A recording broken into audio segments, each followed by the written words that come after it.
Good morning and welcome back to Margin. This morning we're going to talk about if you are going to buy a home, here is what you need. So we're going to be going through what you need in order to jump into the home buying process. So let's jump right into it.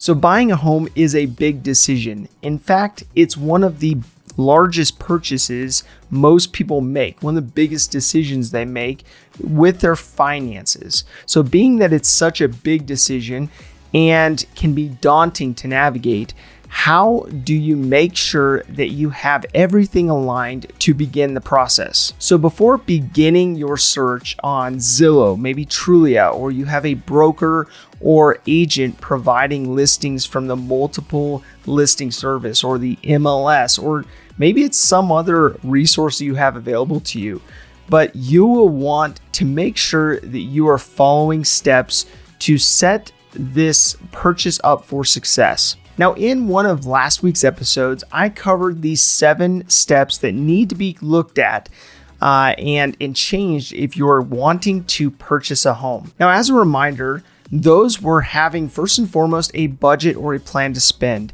The second aspect was being able to cover all household costs without any kind of subsidy.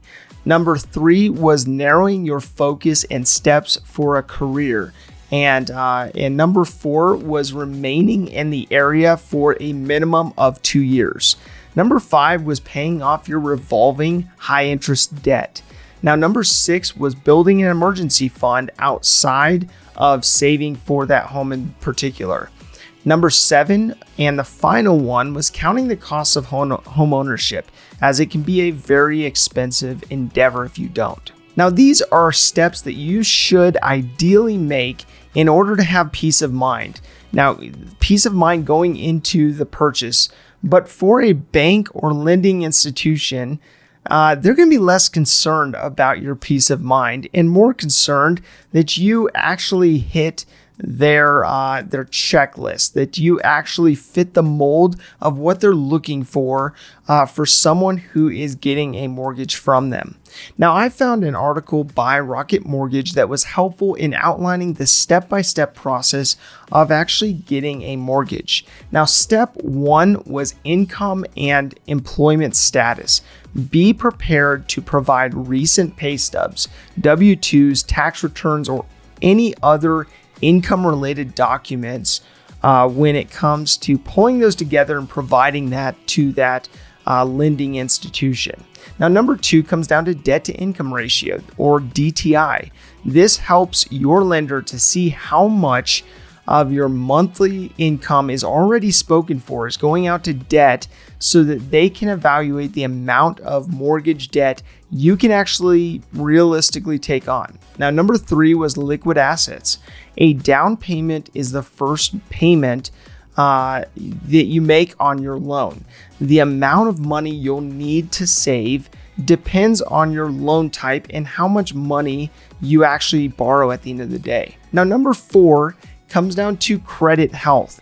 Your credit score is based on the following information. Now, we've gone through this in a previous episode, but it covers 5 key areas: payment history, amount of money you actually owe, the length of your credit history, the types of credit you've used, and your pursuit of new credit, any kind of inquiries. So most lenders will require a credit score of at least 580. However, a score of 620 will allow you to qualify for more options than that, and a score of 720 will generally get you the very best loan terms available. Number 5 is the willingness and ability to live in one place.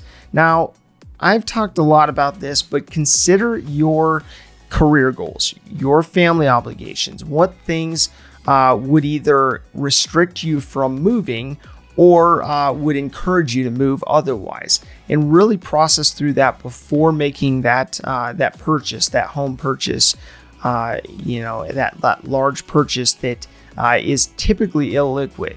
Now, the majority of these, if not all of these, will go to underwriting when a bank or lending institution is determining whether you are a good fit for their specific program. But I would just encourage you to go through this process before you get asked these questions so that you're actually prepared.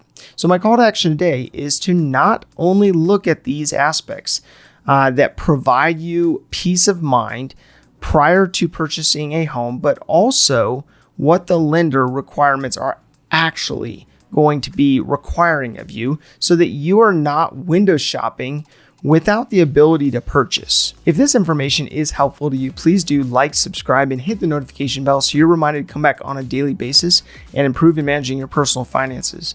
Thank you for your time. Enjoy your day, and we'll see you back here tomorrow.